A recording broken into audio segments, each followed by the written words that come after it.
Magandang umaga, Malacanang Press Corps. Welcome sa ating press briefing ngayong araw. Simulan natin sa mga magandang balita na dala ng administrasyon ni Pangulong Ferdinand R. Marcos Jr. para sa bagong Pilipinas. Kanina ay nakapagpulong si Pangulong Marcos Jr. kay Qatari Ambassador to the Philippines, Al Humidi. Sinabi ng Qatari Ambassador na pinalaya na ang 17 na inaresto sa Qatar at dinismiss na rin ang mga kaso laban sa kanila. Ayon kay Ambassador Al Humidi, ito raw ay refleksyon ng maganda at matatag na pagkakaibigan ng dalawang bansa. Ang pagpapalaya ay bunsod ng utos ng Pangulong Marcos na tulungang makalaya ang DMW, ang na-17. Isa po itong good news. Tuloy-tuloy ang programa ng pamahalaan sa pagbibigay ng dekalidad na benepisyo at trabaho sa taong bayan na pinangungunahan ni Pangulong Marcos Jr. Nitong nakaraang linggo, umikot sa probinsya ng Rizal ang trabaho at serbisyong pangkalusugan para sa bagong Pilipinas. Dito ay available ang serbisyong medikal gaya ng libreng konsultasyon, gamot at bakuna. May job fair din para sa mga beneficiaries ng 4Ps program kung saan ay posible ang on-the-spot hiring. At dagdag pa na good news, bumaba ang headline inflation rate o ang pagtaas ng presyo ng mga produkto at serbisyo sa bansa nitong Marso sa 1.8% mula 2.1% noong Pebrero. Ito ang pinakamababang headline inflation rate na naitala sa bansa simula May 2020. Ang pagbaba ng inflation rate ay dahil sa mas mabagal na pagtaas ng presyo ng food at non-alcoholic beverages. Bumaba ang food inflation kasunod ng mabilis na pagbaba ng presyo ng bigas na nasa 7.7% nitong Marso mula 4.9% noong Pebrero. Ayon sa National Economic and Development Authority, ang patuloy na pagbaba ng inflation ay indikasyon na epektibo ang mga ginagawang hakbang ng pamahalaan para ma-stabilize ang presyo ng bilihin at maproteksyonan ang purchasing power ng mga Pilipino. Sa unang 3 buwan ng taon, nasa 2.2% ang naitalang average inflation rate. At ito po ang mga good news natin sa araw na ito. Maaari na po tayong tumanggap ng mga katanungan. Raquel Bayan, Radio Pilipinas. Morning po, Yusek. Last week po, Friday lang po nang in-announce ni DMW Secretary na provisionally release lang po. And in span of 3 days, biglang ito ina-announce nyo na po na dismiss na po yung kaso. Can you expound on that? Yes, yan po ang magandang balita natin. Nakikita po natin kung gaano po ba kabilis magtrabaho ang ating Pangulo. Kaya parang ito po ay taliwa sa mga bintang ng iba na walang nangyayari sa ating bansa. Ito po ay talagang tinutukan po ng ating Pangulo para po mabigyan po ng tulong ang 17 na kababayan natin dito sa Qatar. At ito nga po ang naging resulta na madismiss na po ang kaso at mapalaya po sila. Yusek, alam na po kaya ba nung pamilya ng 17 na OFW? Kanina lang po kasi nagkaroon ng pag-uusap at ito po ay naging pinal na po at kaya po ito ay naibigay natin pong good news sa kanila. Malamang po kung sila po ay nanonood ngayon ng press briefing ay malamang ay lumulundag na sila sa katuwaan. Next, Harley Balbuena, People's Television. Hey, good morning, Yusek. Regarding pa rin po doon sa 17 na Filipinos in Qatar. So, ma'am, does that mean na they can go back to their normal lives? Pwedeng magtrabaho ulit sila sa Qatar or if they choose to, they can return to the Philippines? Opo, sinabi naman po na sila po ay napalaya na at maaari po sila magtrabaho. Choice na po nila po kung ano po yung gusto nila. Another issue, the DILG earlier presented to the public yung arrested Russian-American vlogger who harassed security guards. So, ma'am, does that mean that that will serve as a warning, not just for foreign social media creators, but for foreigners in general, that if they play around with our laws, then they will be presented to the public and they will be meted with respective charges. Because ma'am, sabi po ng DILG, hindi raw ide-deport and instead, you will be prosecuted here in the Philippines. Yan po ay papatunay lamang po na tayo po ay hindi nagbibiro. Kung dapat may managot, ay dapat panagutin. Hindi lamang po ito ang una malamang na mangyayari dahil nabalita na rin po na yung mga fake news peddlers ay nakasuhan na po, sinampahan na po ng kaso at mukhang yun po yung first batch. So alamin pa po natin kung may mga makakasuhan pa po ng mga fake news peddlers. Related to this question, Pia Gutierrez, ABS-CBN.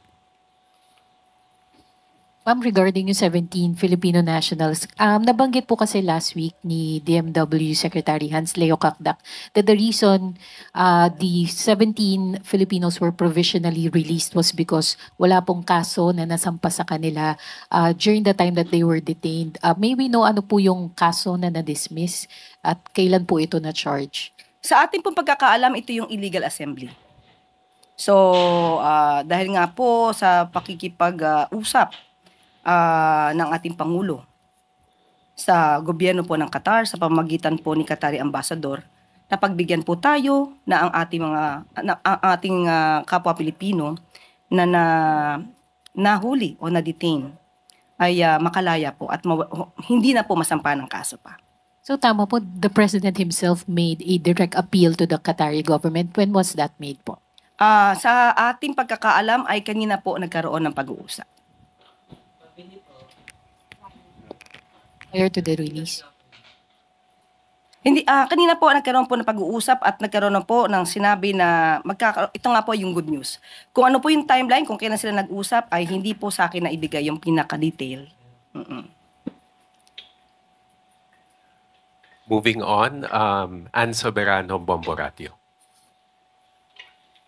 Yusek, good morning. Reaction lang from the palace kasi sinabi ka sa interview ni Ambassador Romualdez na ang pagiging agresibo ng China sa West Philippine Sea ang dahilan kaya bibili tayo ng mga fighter jets sa US.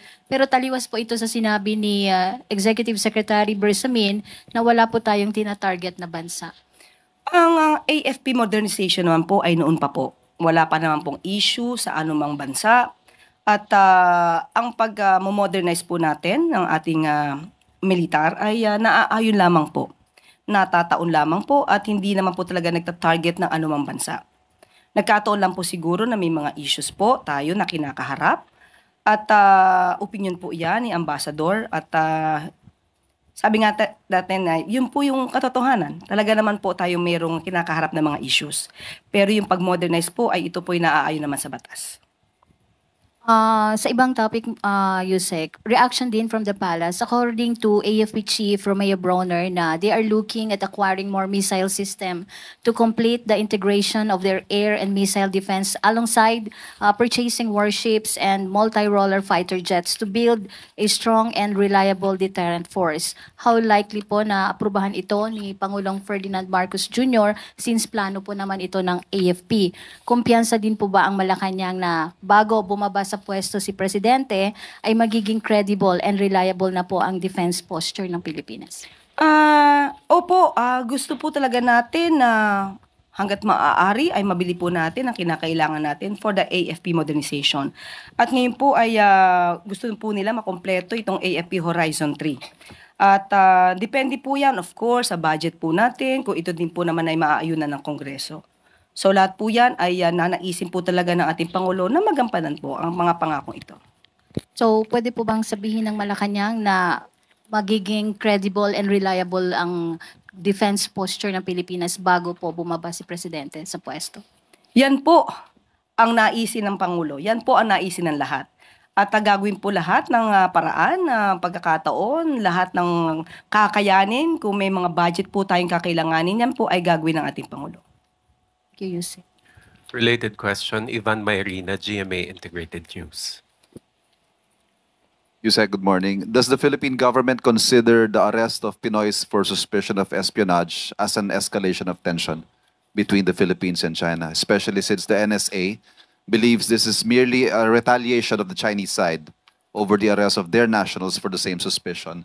At kung meron po bang specific instructions ng Pangulo kung paano natin i-handle ang kasong ito? We believe that is just a part of the initial investigation. There is no yet concrete evidence.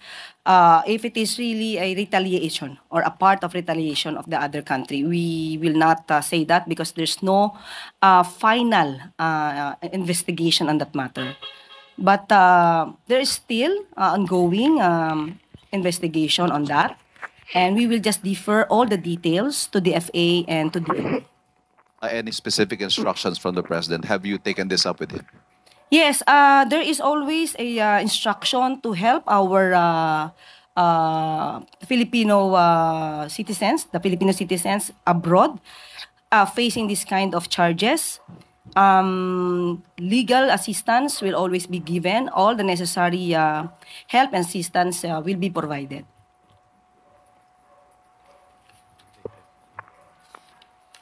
Pia Gutierrez, ABS-CBN. Ma'am, nabanggit po ni Senate President Cheese Escudero that there will be government officials who will be attending yung next hearing ng Senate on the arrest of former President Duterte. Sino-sino po ang mga ito? And does this mean na nagbago na yung stand ng palasyo pagdating sa pagdalo ng mga opisyal sa Senate investigation? Sa ngayon po ay according po sa office po ni ES, as we speak, hindi pa po ako nabibigyan ng anumang detail kung nakatanggap na po sila ng invitation. Pero so dapat sa invitation nakalagay po sana kung sino yung mga tao na iimbitahan. Pero nagbigay na po ng listahan ang Office of the Executive Secretary yung maaaring dumalo po sa nasabing hearing. Nakalista po rito si Secretary Jesus Crispin Remulla ng DOJ, Prosecutor General Richard Anthony Fadulion, and Chief State Counsel Dennis Arvin Chan. Makakasama at nilagay din po namin sa listahan si Department of Foreign Affairs Secretary Enrique A. Manalo. Philippine Center on Transnational Crime Executive Director Alcantara. PNP General Romel Francisco Marbil and General Nicolas Torre. From DMW, si Secretary Hans Kakda. Kasama rin po si Special Envoy Marcos Lacanilaw. And from the SEC, Attorney R.J. Bernal and Attorney Ferdinand Logi Santiago. Ma'am, what led the palace to reconsider? Kung nagkausap man po sila ni Senate President Cheese Escudero, binigyan din po natin ng pagrespeto ang kanyang hiling. Kaya, provided of course, ito hindi naman din tatalakay sa executive privilege na mga issues. Pero to be clear, ma'am, these officials can still invoke executive privilege during the question and answer, no? Opo. Thank you po. Maricar Sargan, Brigada. Good morning po, Yusek. Mahingi lang po namin yung reaction ng Palace regarding sa sinabi po ni Senator Bato de la Rosa nakaraan na it is moral obligation daw po ng Senate Committee on Foreign Relations to share their findings with US President Donald Trump para raw yung owner ng chartered jet na ginamit para ihatid si dating Pangulong Duterte sa The Hague ay mapanagot regarding po ito doon sa EO na inilabas po ni Trump February 2025 to sanction yung ICC. And ano pong reaction dito ng Palace? Of course, nakita po natin, nabasa po ang executive order at tatignan po natin ang definition ng ally. Ally of the United States. Sinasabi po dito na ang ally na term na ginamit po dito sa executive order ni President Trump, una, the government of a member country of the North Atlantic Treaty Organization or NATO, and a government of major non-NATO ally, as that term is defined by Section 2013, Paragraph 7 of the American Service Members Protection Act of 2002. Nung tingnan po natin ang definition, ay lumalabas dito sa section, sa paragraph 3, ay parang na-enumerate po ang mga bansang Australia, Egypt, Israel, Japan, Jordan, Argentina, and the Republic of Korea and New Zealand or Taiwan. Pero nung tinignan po natin, ang paragraph 7, lumalabas po dito na the term non-NATO ally means a country that has been so designated in accordance with Section 517 of the Foreign Assistance Act of 1961. So nakita po rin natin na ang bansang Pilipinas ay tinuring at na-designate po na major non-NATO ally. So lumalabas po na party po tayo sa nababanggit po na executive order. Pero maliwanag din po sa sinabing executive order na dito po sa bandang, sa akin po ay page 9. Okay? And I quote, the United States remains committed to accountability and to the peaceful cultivation of international order, but the ICC and the parties to the Rome Statute must respect the decisions of the United States and other countries not to subject their personnel to the ICC's jurisdiction, consistent with the respective sovereign prerogatives. So, ibig sabihin po nito ay ginagalang din naman po ng bansang Amerika sa pamamagitan ng executive order na ito kung ano man po ang prerogatibo or prerogatives ng bansa na miyembro po, no, ng ally, na tinatawag na ally ng US. So, kung ano man ang naging prerogative, no, prerogative ng bansa natin, ito naman din po ay igagalang ng bansang US. Regarding po dun sa sinabi ni Senator Bato, the EO that was signed by US President last February 6 imposing sanction dun sa mga ari-arian. Kasi ang parang gusto po ni Senator Bato na kung sino daw po yung may-ari ng chartered plane na ginamit, kung may ari-arian man daw sa US is mapanagot. Kaya nga po, kaya ko po binasa itong provision na ito at nilalaman ng executive order kasi ginagalang po ng bansang US kung ano yung prerogative ng bansa. Kung ang bansa po natin at ang pamahalaan natin ay nagkaroon ng pagdedesisyon ayon sa ating RA 9851 at sa pakikipag-cooperate sa Interpol, yun naman po ay hindi naman po hahadlangan ng US at irerespeto po nila yung sovereign prerogatives ng bansa. So, wala po ako nakikita na maaaring maging dahilan ni Senator Bato para siya ay tumakbo sa US para humingi ng tulong para ma-freeze yung asset ng may-ari ng aircraft.